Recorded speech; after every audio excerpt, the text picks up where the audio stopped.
for being here today. It is the 29th of July and 9 o'clock. I am Regan Allen, the chairperson for the Standing Committee on Community Safety. I will allow members to introduce themselves for the record. Good morning, Chairperson, Gillian Bosman. Good morning, Chair, Lorraine Botha. Good morning, Chair, Ferlin Christians. Good morning, Chair, Peter Murray. Good morning, members. Thank you for your attendance here today. We have with us Mr. Wasim Matthews as well. And according to my record, we have received no further apology. However, we have noted that member Christians may need to leave at 10 a.m. today, and that has been duly noted, member Christians. Thank you so much. Members, I will now just double check for the record. There's no alternates in the meeting today. I don't know whether I'm a member of the agricultural group and others, but I don't think I'm a member of safety and security, but I'm here. No, thank you so much, member Maria. We are happy that you are here with us today. All our permanent members are here. We have 4 of the 5 permanent members that are here. In terms of the process moving forward, we have indicated in our agenda, but even before I want to get there, members, may we have a quick moment of silence. A number of residents have passed away due to COVID-19. We know that staff members and their families of members have been affected by COVID-19, and during this extremely difficult time, may we have a moment of silence to express our sympathy and thoughts to those that are currently grieving. Thank you.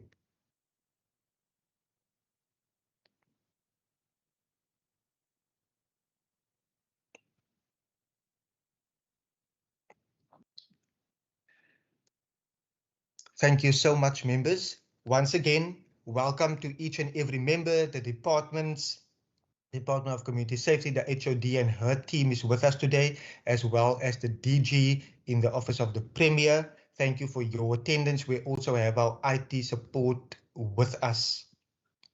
Members, in terms of the agenda for today, we are receiving a briefing on the role and the functions of the Western Cape Police Ombudsman. But also, that is point A. Point B is to deliberate on the recommendation received by the Premier. I'm going to repeat again. The first part is a briefing from the Department of Community Safety in terms of the role and functions of the Police Ombudsman.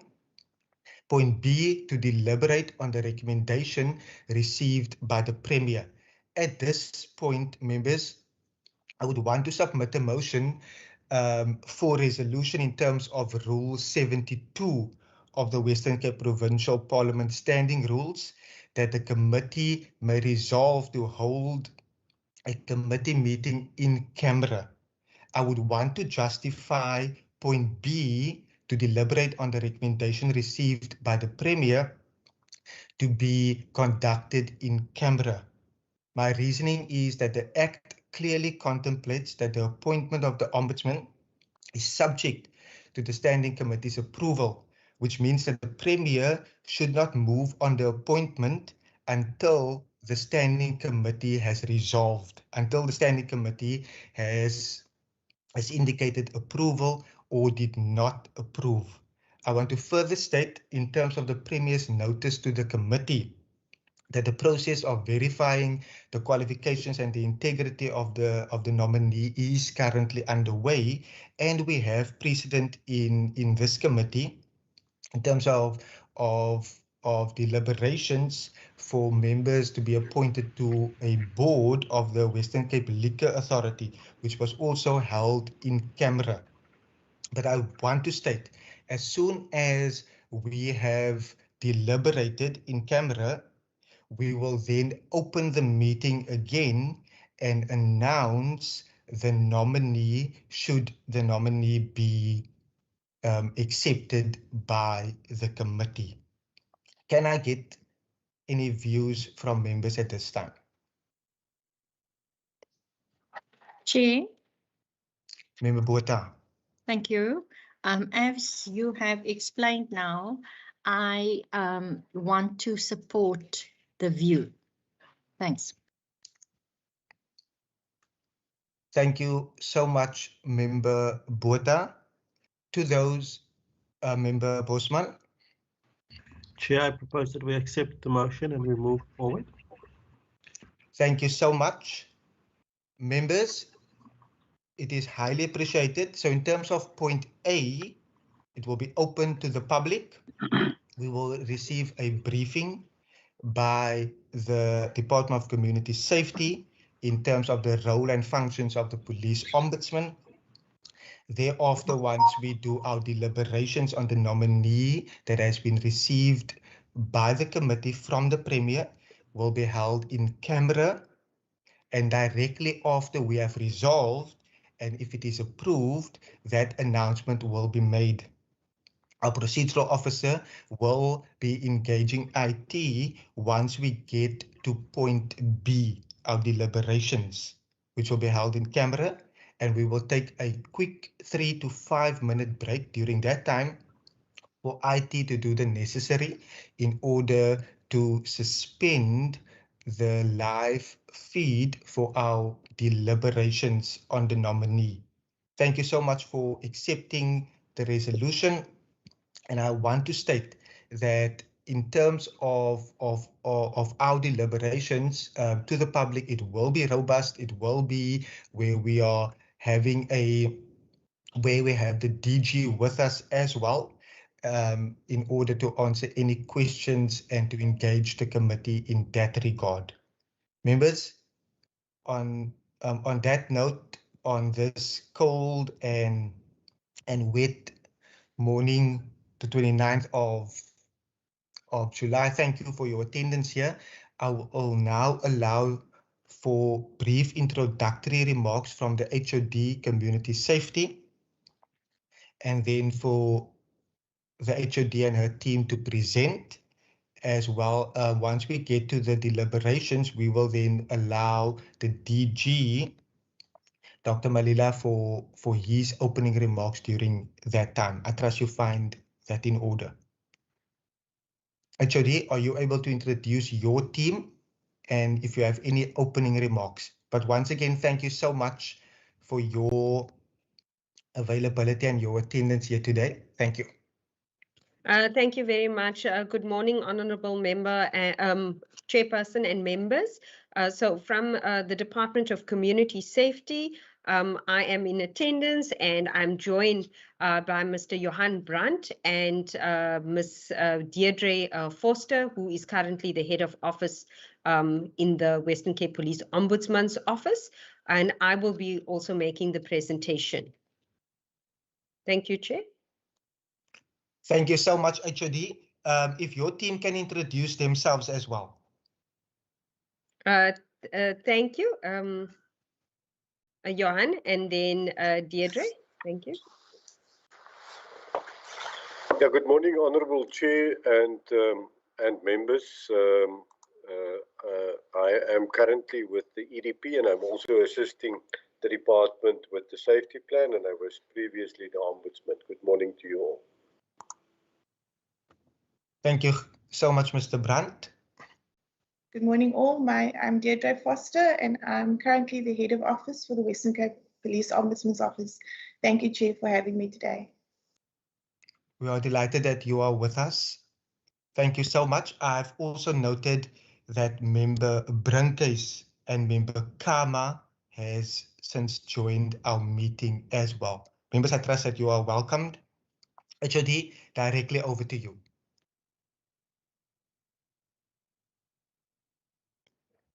Thank you very much, Chairperson.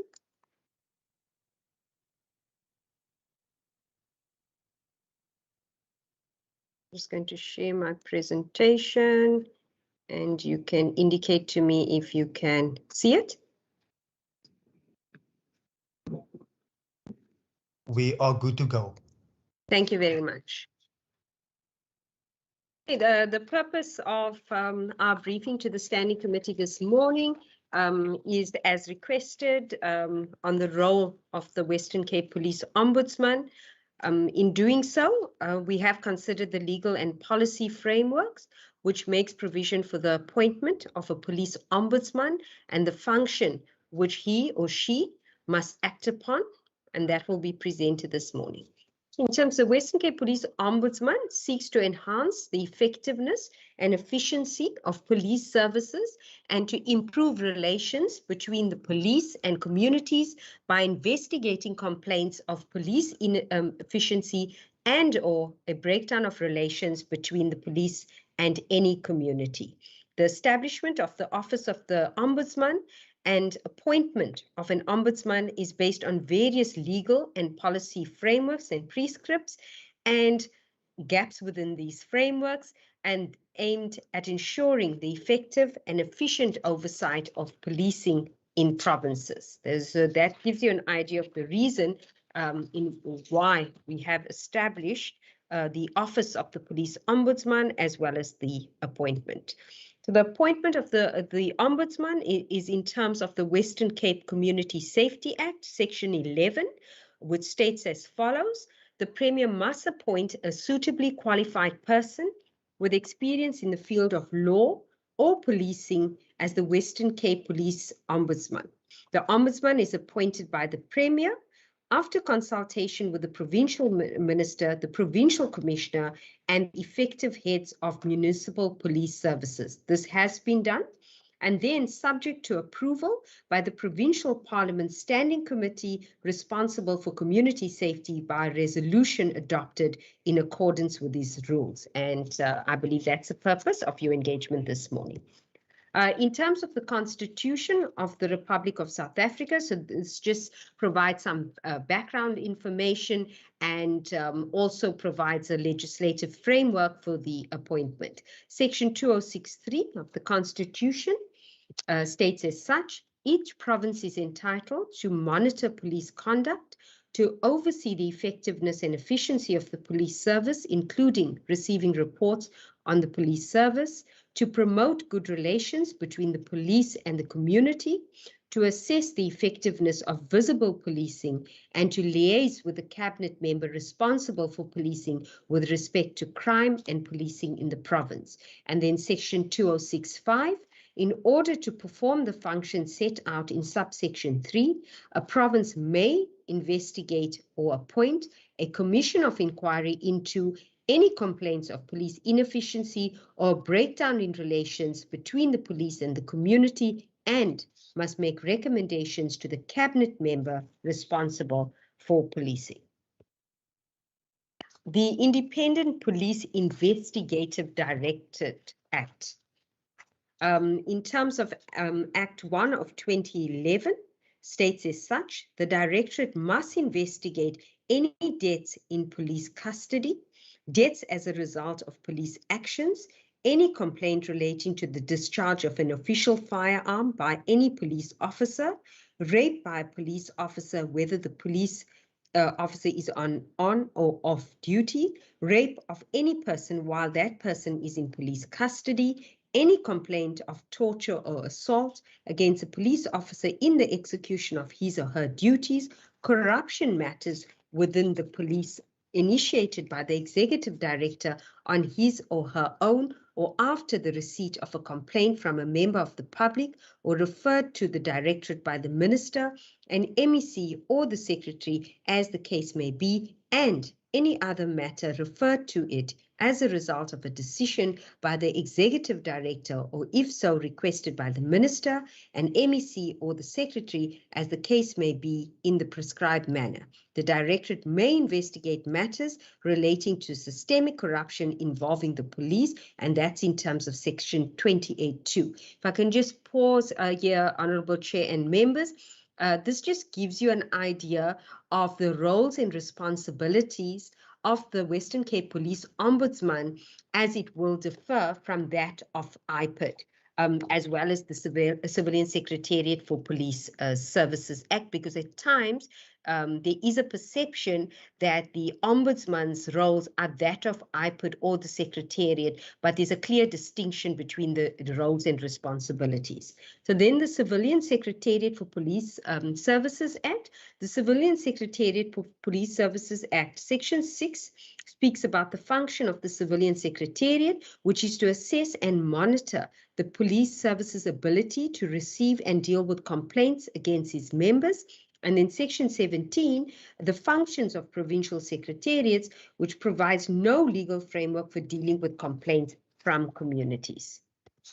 And then in terms of just some history, the Constitutional Court judgment, which is an interpretation of entitlement in terms of Section 206, which states as follows: a Premier and the province bear the duty to respect, protect, and promote the fundamental rights of people within the province. In this case, the Premier is obliged to take reasonable steps to shield the residents of Khayelitsha, and this was in respect of the Commission of Inquiry in Khayelitsha, from an unrelenting invasion of their fundamental rights because of continued police inefficiency in combating crime and the breakdown of relations between the police and the community. Then there is a provincial responsibility and a provincial mandate in terms of Section 206, as opposed to the Civilian Secretariat mandate in terms of Section 208 of the Constitution. And the court went on to say, nothing in the scheme of Chapter 11 suggests that the oversight and monitoring role of the province, as envisaged in Section 206(3) and 5, should be curtailed or supplanted by the role of a civilian secretariat under Section 208 of the Constitution. Sections 206 and 208 serve different purposes which may not be unduly conflated. So the Constitutional Court, in its judgment, confirmed the provincial oversight mandate and the right of a province to establish a commission of inquiry, and the roles and then responsibilities of the Western Cape Provincial Police Ombudsman, which flows out of that mandate of the province. In terms of the Western Cape Community Safety Act, Sections 10 to 18 of the Act provides for the establishment of the Western Cape Provincial Police Ombudsman, which was a recommendation of the Khayelitsha Commission of Inquiry. Section 14 requires the Ombudsman and staff to serve independently and impartially and must perform their functions in good faith and without fear, favor, bias, or prejudice. In terms of Section 15, the function of the Ombudsman to receive and may investigate complaints submitted in terms of Section 16 regarding the inefficiency of the police or breakdown in relations between the police and any community, and to perform the other functions assigned to him or her under the Western Cape Community Safety Act. And to move on, Section 18, submitting complaints to the Ombudsman for investigation. Any person may submit a complaint in the prescribed manner and form to the Ombudsman regarding alleged police inefficiency or a breakdown in relations between the police and any community. Any member of the provincial parliament may, on becoming aware of a complaint regarding alleged police of inefficiency or a breakdown in relations between the police and any community, submitted to the Ombudsman for investigation, and this has been done in the past. The Ombudsman must issue guidelines that are publicly accessible in respect of the procedures to submit a complaint and the type of complaints that may be submitted to the Ombudsman. Section 17 speaks to investigations by the Ombudsman. If a member of the provincial parliament refers a matter to the Ombudsman, he or she must conduct an investigation into that matter. If the Ombudsman is of the opinion that a complaint may more appropriately be dealt with by any other competent authority, he or she may at any time refer a complaint or aspect thereof to that other authority. And that has been done in the past. Matters that have been within the domain of IPID have been referred to IPID. There have been matters that require the public protector to investigate them, and that has been referred to the public protector as well. If the Ombudsman decides not to initiate an investigation, the Ombudsman must inform the complainant of his or her decision and the reasons therefor. Upon completion of an investigation, and if the matter could not be resolved, the Ombudsman must submit a recommendation on the investigation and his or her findings to the Provincial Minister and inform the complainant that he or she has done so. The Provincial Minister, that is of Community Safety, must make a recommendation to the Minister or on any investigated complaint that could not be resolved by the Ombudsman and must inform the complainant of the recommendation made. In order to avoid unnecessary duplication, the Ombudsman must coordinate his or her functions and activities in terms of this Act with other authorities that have jurisdiction in respect of the investigation of complaints against the police. Then in terms of Section 18, investigating powers and officers, for the purposes of an investigation, the Ombudsman may direct any person to submit an affidavit or a firm declaration or to appear before him or her to give evidence or to produce any document in that person's possession or under his or her control which has a bearing on the matter being investigated and may question that person thereon. And this has been done previously also with the SAPs.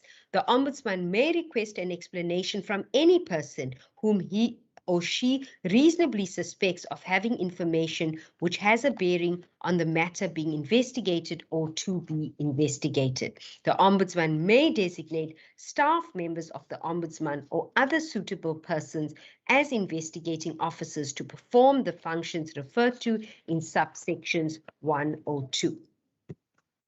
Thank you very much, Chairperson. I could just add that we are currently reviewing the Western Cape Community Safety Act, where we will be giving powers to the police ombudsman to initiate investigations, to be proactive rather than just acting on complaints that have been received.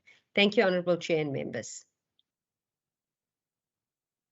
Thank you so much, HOD, for the briefing on the role and functions of the Western Cape Police Ombudsman.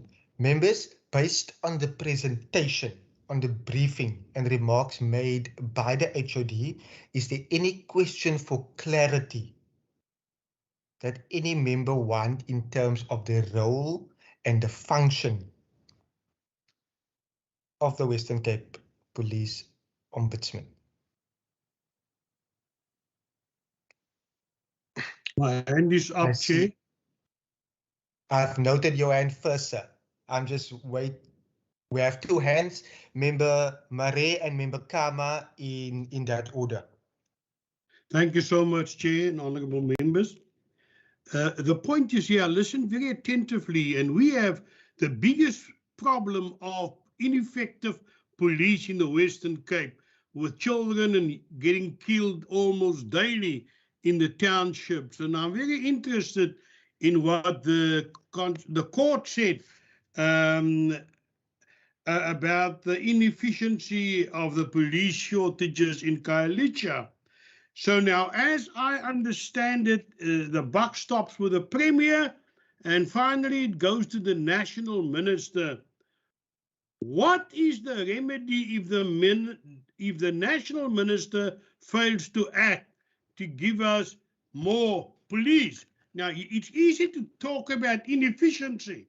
What I want to know is, how do you explain a charge of inefficiency if we have inefficient police, insufficient police members? Can you say the Western Cape Police are inefficient if they are actually the least shall I say, a service unit in the country. The Western Cape Police per capita falls short of police officers with any other province. Can you attribute their lack of action to inefficiency, or should we go right to the core of the matter? We don't have enough policemen in the Western Cape. I would like to know what the Ombudsman will recommend. Finally, when it reaches the National Minister, because as I see it, a member of the legislature can complain, then goes to the Ombudsman. The Ombudsman then goes to the Provincial Minister. The Provincial Minister goes to the National Minister, and then we reach a dead end. So what now? We're still having shootings in our townships, and our youngsters are still being killed.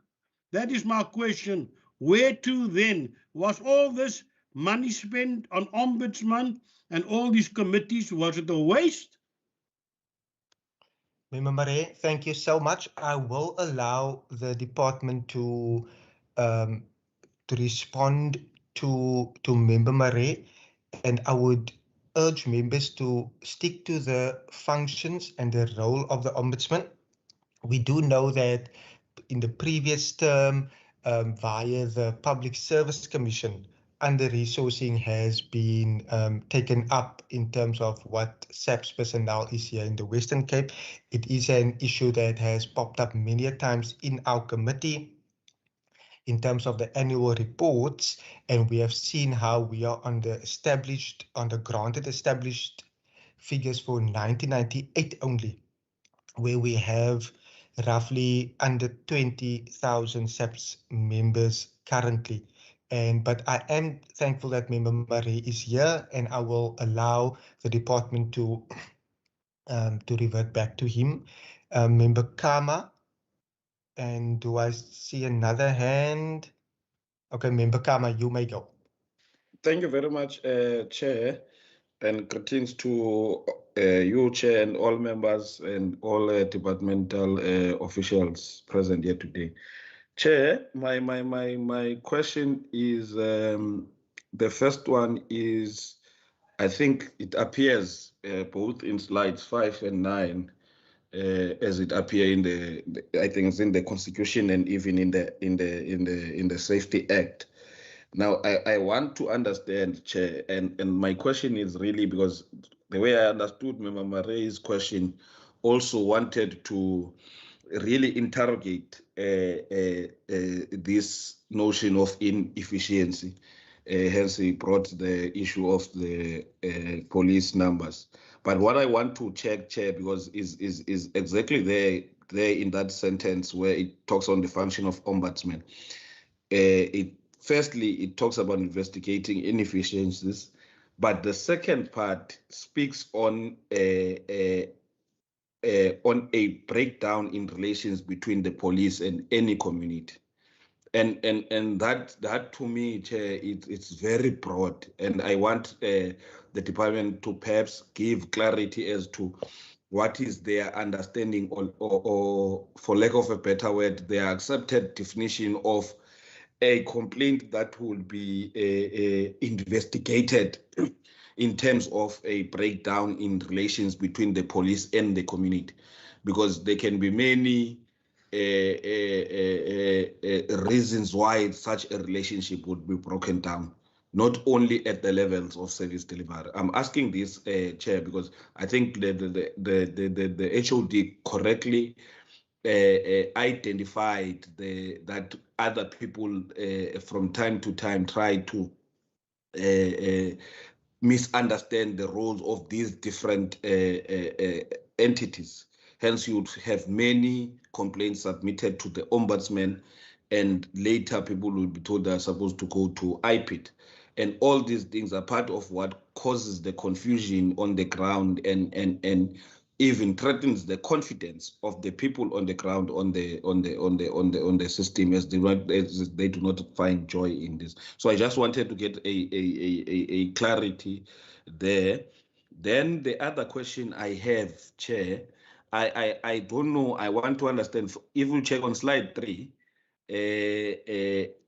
it just gives us there in terms of what this office seeks to do, which is to enhance the effectiveness and efficiency of police services.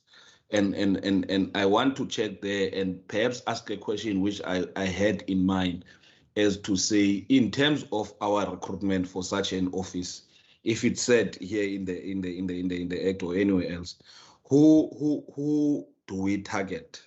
I'm asking this, Chair, because I want to check how do we balance? If, for example, are we targeting current serving members of the service, or who are we targeting, or is it an open application, or is it retired people? I just want to get that clarity. I've been trying to look at it. I'm asking because I want to see how do we balance this objective with the service itself, because sometimes you'll be taking someone who's giving really a great contribution to the service itself, and to go and put in the office of the ombuds, and for me would think that is actually a disservice, as now the opportunity to contribute would have been minimized. So I just want to have that clarity. Sorry for being long, Chair. Thanks. Thank you so much, Member Kama. I will allow the HOD to respond and also bring in her team if she feels the need for any of her team, Mr. Brandt or Ms. Foster, to even provide feedback. Member Kama, based on your second part of your question, I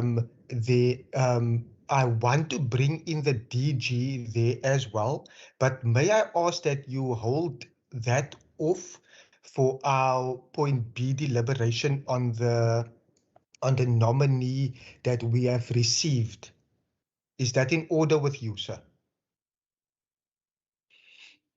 I don't know, Chair, but if that is your ruling, I would accept, because I was not asking this question specifically on the candidate, but as a principle, I just wanted to get a clarity. It could be that if we are only recruiting on those that are perhaps retired or something like that, then that question of mine does not really arise.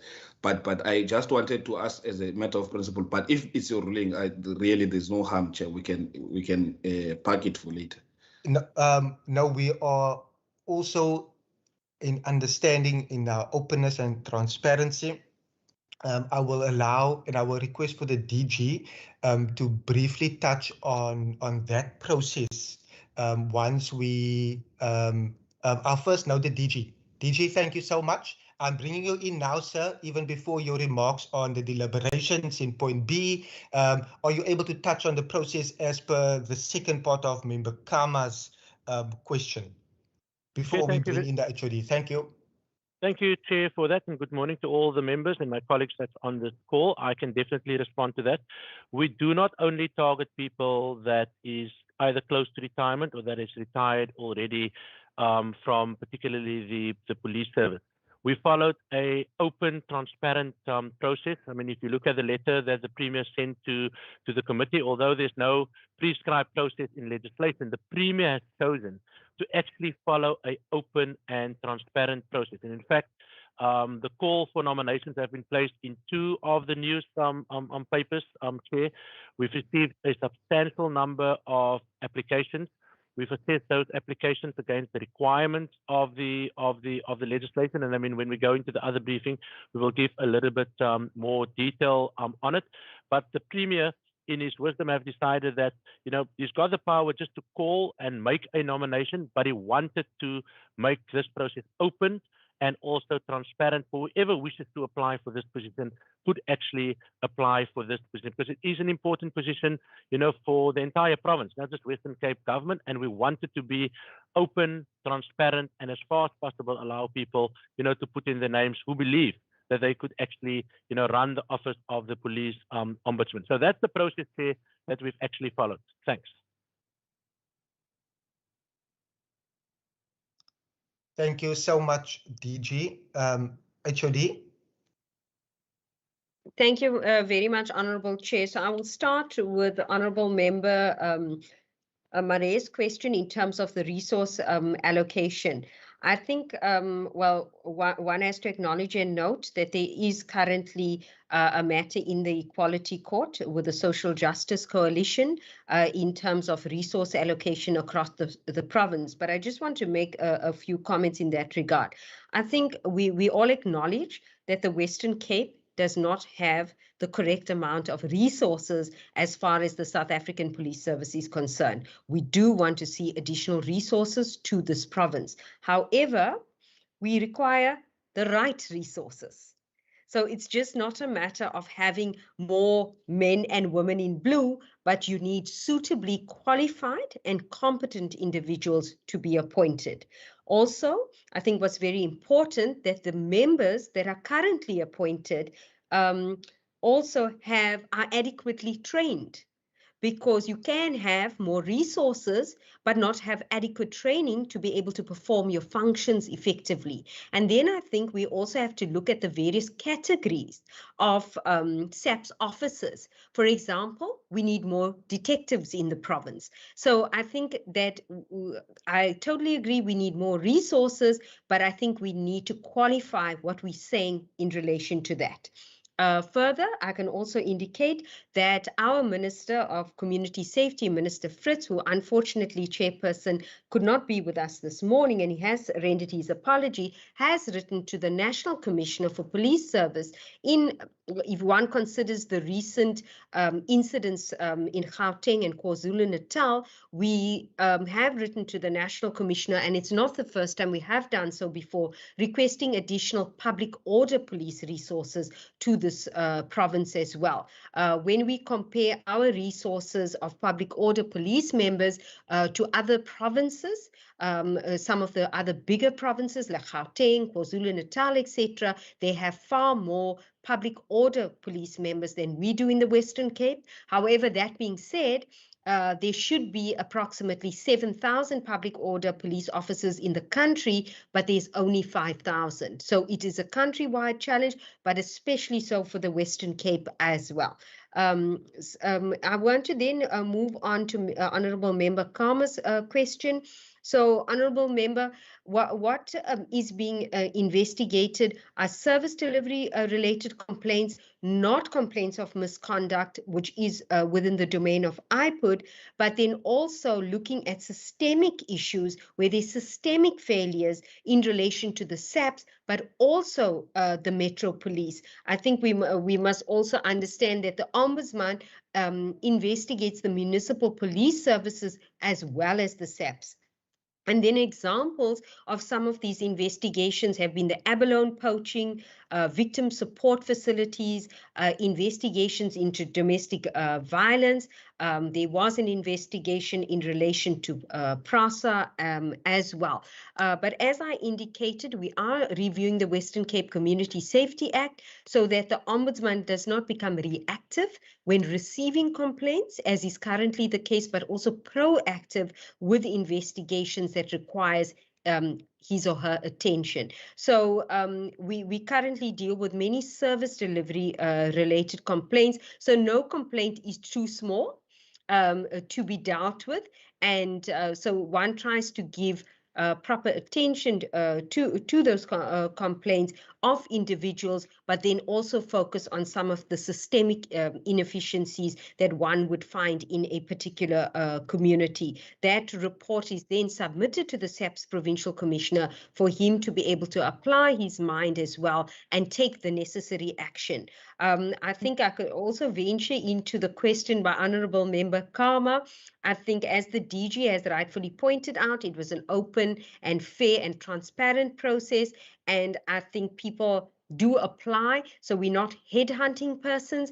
And I would also like to think that there is a possibility that the service would lose the person. Perhaps if the person wasn't appointed into the position of the Ombudsman. So I also see it as a bit of a win-win. There's no guarantee that that person would have remained with the police service if not appointed as the police ombudsman as well. So I think this is an important role to play to improve the services, whether it would be the municipal police services or the SAP services. And I think although the department, as well as the Ombudsman, has oversight over the police, we also encourage a good working relationship between the SAPs, the municipal police services, and ourselves. And I think we've been able to display this in the manner in which we've handled now the potential unrest, the looting, public violence, as well as the taxi-related violence, where there's been an integrated, coordinated approach of the SAPs and all law enforcement agencies together with the Western Cape government in the province. Honourable Chair, if you'll allow me, I'm not sure if Ms. Forster or Mr. Brandt would like to make any further comments as well. Thank you. Now comment from me, HOD. Thank you, Honourable Chair and HOD. I have no comments. Thanks. Thank you so much, HOD. Member Marais, is that a new hand from you in terms of the specific briefing? And I would just like, I want to thank the HOD for straightforward response. I want to know that the police matter is very wide. There's forensic services, there's police investigators, there's detectives that was not sufficiently trained. I read the report and I'm very concerned. Where to now? This is what I want to know. Quo vadis police in the Western Cape? Where are we going? You're running up against a wall every time, and every time they appear before this committee, they tell us about how many vacancies there are in the police. They're telling us we don't have sufficiently trained people in forensic medicine, and the companies which we consult are overseas based, not locally. They tell us all the contracts, vacancies, unfunded vacancies and funded vacancies, they ran out of ingredients. Now, then I want to say, are we playing dollhouse? Are we playing make-believe? There's an ombudsman who look after the public's interest here. But wherever the ombudsman turn, he run against a brick wall because of all the things that I've just mentioned. Lastly, to what extent does labor equity play a big role in the vacancies? I know that in the health department a few years ago, positions in hospitals were kept vacant because there was qualified people, but they were of the wrong color. So the post remained vacant until somebody with the right color came along in terms of the labor equity laws. So I want to know, to what extent are the vacancies in the police services and forensics and the companies appointed prohibited from solving their problems because the people that apply are not the people the labor equity law says fit into their new nice package of the right color ratios between black, colored, Indian and white. To what extent does this play a role, or doesn't it play a role at all? Member Marais, thank you so much for your question. I would want to direct you via the parliamentary channels, and I will definitely make a note in order for our committee to invite you also to future community safety briefings directly with the South African Police Service. The Department of Community Safety, nor the DG would be able to directly answer that specific question, but we do appreciate your input. As a committee, we are fostering valuable relationships between the Department of Community Safety as well as the South African Police Service. And although we are aware of a number of issues, often that needs to be taken up with national, we are doing our utmost to ask parliamentary questions. We raise matters in the House. Our members do oversight to SAP stations. Our members are helping people in various communities regarding SAPSA. But I would please, Member Marais, that the specific question be directed via a parliamentary question, as that would be specific to the South African Police Service. Members, if there is any other direct question based on the briefing that we have received,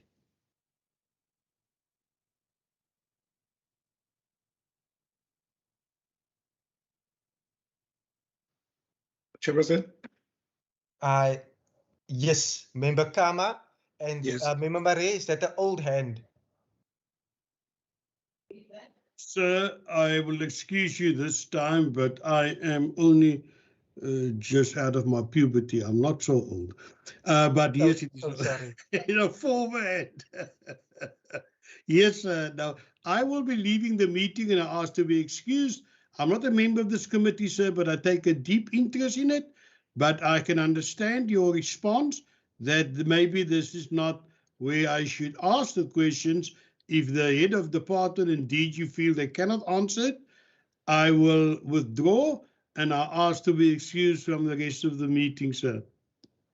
Member Marais, thank you so much. Just to set the record straight, it's not that the DG or the HOD did not answer. The question is a question directly to the South African Police Service, and as members of the Provincial Parliament, we have parliamentary privileges to submit questions directly to the Minister for Community Safety, who then escalates it directly to SAPS for answer.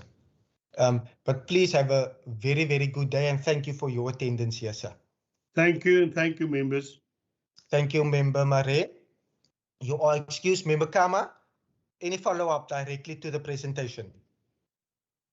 Thank you very much, Chair. I just wanted to ask a direct question because I've been hearing I think the HOD talked about the review of the act that they're doing. I think even the former Ombud was talking about this in terms of making some amendments. So I just wanted to check if as of yet there are any timelines associated with that. Thanks, Chair. HOD? Thank you, Honorable Chair and members. So we have finalized our input or our amendments. So it will now follow the process of serving at what we call is our Regulatory Impact Assessment Steering Committee. And once we get the go-ahead, then we will then finalize drafting instructions, and then there would be a public participation process, etc. So we've done the paperwork from our side, so it's just about the other processes that will now unfold. Thank you, Honorable Chair and Member. Thank you so much, HOD. Members, in terms of point A, the briefing on the role and functions of the police ombudsman, we have sufficiently dealt with the presentation, and I appreciate the HOD and her team for being here and engaging in terms of the role and functions. I felt it was key for us to be briefed in that way with our next agenda item. At this junction, as we have resolved earlier on, the meeting will now be suspended for 3 minutes. There will then be an in-camera deliberation on the nominee that was received by the committee from the Premier, and I will allow IT in order to do the necessary from their side regarding the feed on YouTube. I want to state again for the record, we believe in transparency and in openness, and I have justified and gave reasons for the in-camera Rule 72 rule, but directly once we have concluded our deliberations, we will then come back and the meeting will be opened, and we will then, depending on the outcome of our deliberations, make the necessary announcement around the Ombudsman. HOD as well as DG, if there is any staff official from your side, I know that the HOD is privy to the entire process as well as HOD. Is there any of your officials that you feel at this time should also be excused and we can call them in again once the meeting?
DG? Chair, I'm here. Do you want a particular response from me, Chair? No, I just saw your hand went up, sir. No. I think it's an old hand. Let me just take it down. My apology. No problem. Mr. Matthews? Thank you, Chairperson. The meeting has been reopened. If I could just ask, take the liberty to ask the department, the DG, just to confirm the initials for if that was correct in the report of the person. It was already. Is that correct? Because I don't think it was in the letter. It's just Major General Reddy. I'll just pull up his CV quickly. It is Reddy. It's Oswald or something, eh? Yes. Okay, that's fine. Thank you so much. It's Major General. It's OD Reddy. So it's Oswald Divaraj Reddy. Okay, Chairperson, with your permission, I'll make the amendment to OD. Yeah, that's correct. That's his full name. That's duly noted. Thank you so much, Mr. Matthews. The meeting is officially opened again. Members of the Standing Committee on Community Safety, Cultural Affairs and Sport has resolved to approve the nomination of Major General O.D. Reddy as to be appointed to the office of the Western Cape Police Ombudsman. As a committee, we will relay our report to the Office of the Speaker as well as to the Premier. Thank you so much. We believe in openness, in transparency. Hence, we also further wish to state for the record that the process is unfolding and there is a number of matters that is being attended to. For example, we are aware that the official process of verifying Major General Reddy's qualifications and integrity is currently underway, which is required, and that his appointment shall remain subject to that outcome.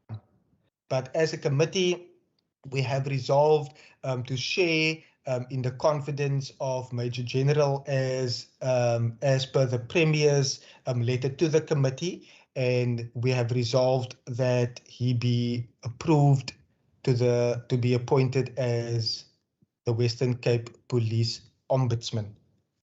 Members, thank you so much. We have to once again say thank you to the HOD as well as the DG for your availability and attendance here today, and all officials. Mr. Lucas Butter, thank you for your attendance as well, and Mr. Smith. It is highly appreciated. Is there any concluding remarks from the HOD and the DG at this time before we conduct our further business for the day as a committee? Nothing from my side, Honourable Chair, just to say thank you to yourself and the members. Chair, from our side, also just to say thank you, and also particularly to Advocate Belay and her department, and also to the colleagues in my own department, and then obviously to the members and yourself as Chair, for overseeing this process. I think we're excited about the nomination, the appointment, and for someone that can really take the office to the next level. Thank you. DG and HOD and all officials, thank you so much. You may be excused from the meeting as the committee will deal with committee business at this time. Thank you so much. Thank you, Chair. We'll excuse ourselves.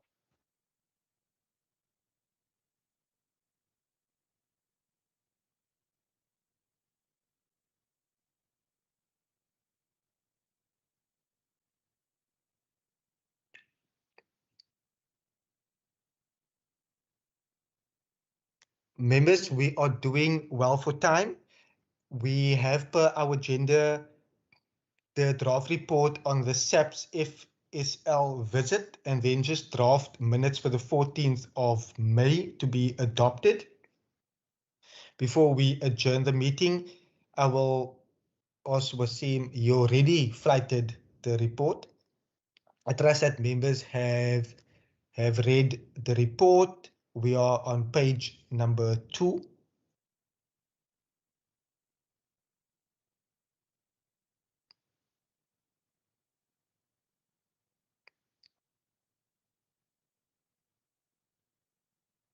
The report has been circulated via email to all members as well.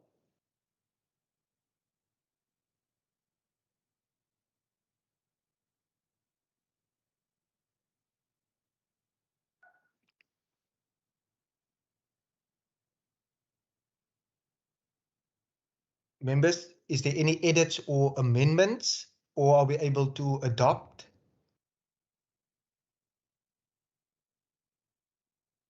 Member Bosman?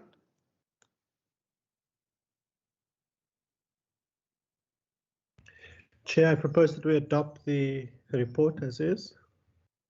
Thank you so much. And I will second. I was part of the delegation. The report is duly adopted. We will flight the minutes for the 14th of May 2021.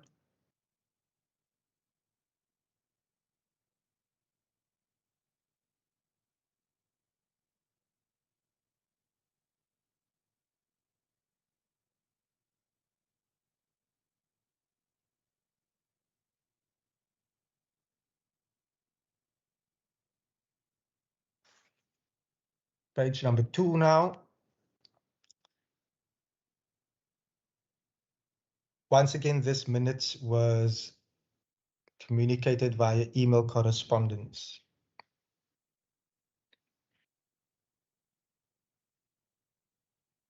Are we able to get a mover to adopt? Chair, I move that we adopt. Thank you so much, Member Botha.